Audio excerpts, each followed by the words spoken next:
Alright, so I received this voicemail message asking me a question about martial artists and whether or not they are protectors and defenders, against like government corruption and things of that nature, and protecting the weak, protecting the people that are bullied or, being abused by the government. I think that martial artists are definitely self-protectors of themselves, um, potentially protectors of their family.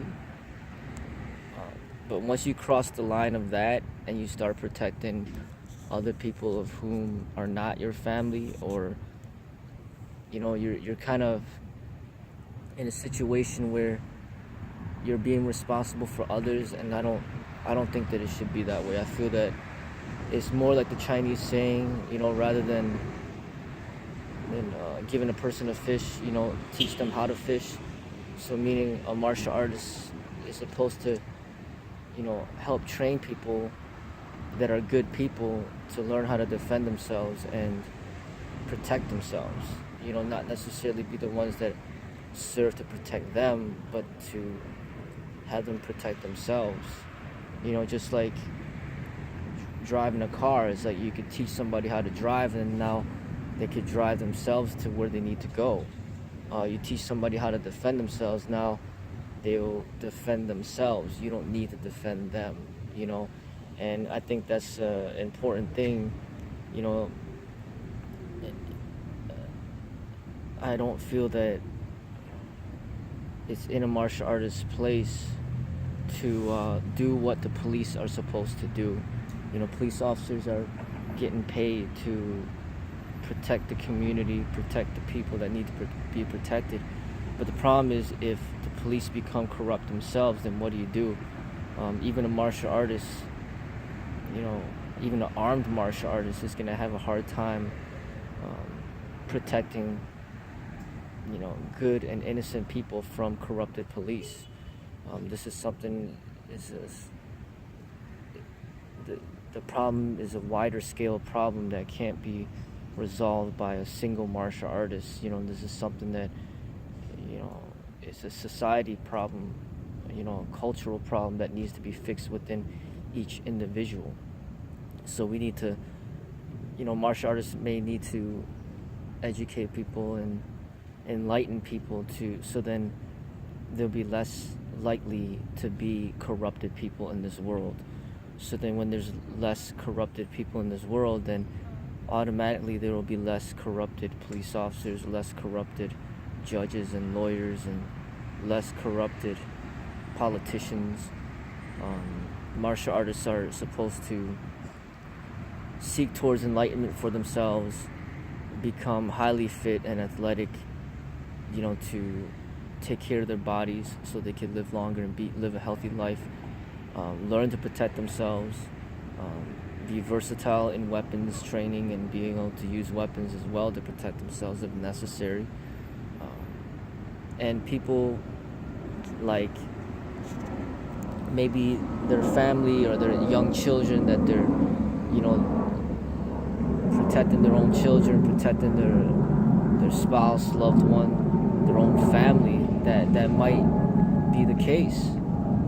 But to have a one martial artist protecting everybody's children, protecting everybody, every single woman out there that needs help, I mean, they're not in the place to do that. That is not their responsibility. But what they can do is teach people that are good-hearted people to be, capable themselves, so then they can learn to protect themselves and then learn to protect their own family. So, I made a video about the Lions the other day, and even though I don't like certain aspects of how they are, one thing that I want to bring upon is like the king of the pride. When you are a martial artist, you become like the king of your pride, and you need to protect your pride from invaders, and people that are trying to hurt you or conquer you or whatever the case may be. So when you're a martial artist, you need to protect yourself and protect your family. You know, if you have 5 children, then you need to protect all 5 of them. You have one wife, then you gotta protect her. 2 wives, then you gotta protect them. But you need to protect you, yourself, be capable of protecting yourself, and then protect your family. And then you could train and teach other people to be able to be capable like you, and then also protect their own family. You know, and but I do not see a martial artist should be responsible for protecting other families other than his own. You know, that's just beyond the scope of what he would be capable of, and that does not fall upon his responsibility.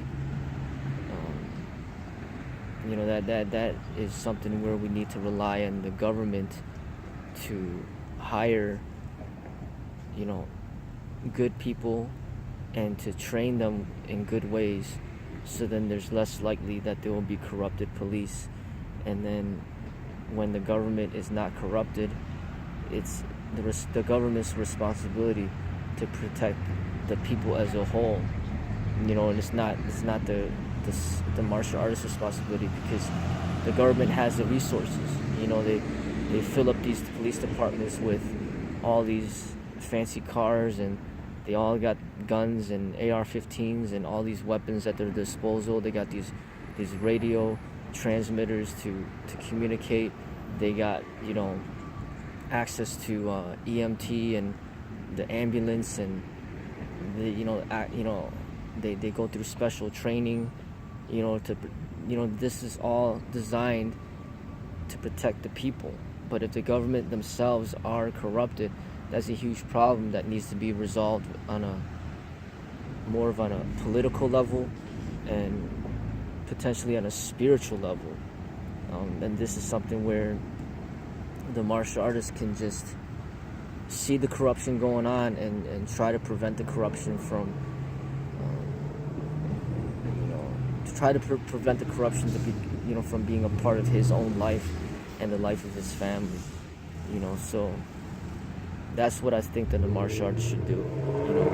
As far as helping people, is to train the right people, teach the right people to be self-sufficient themselves.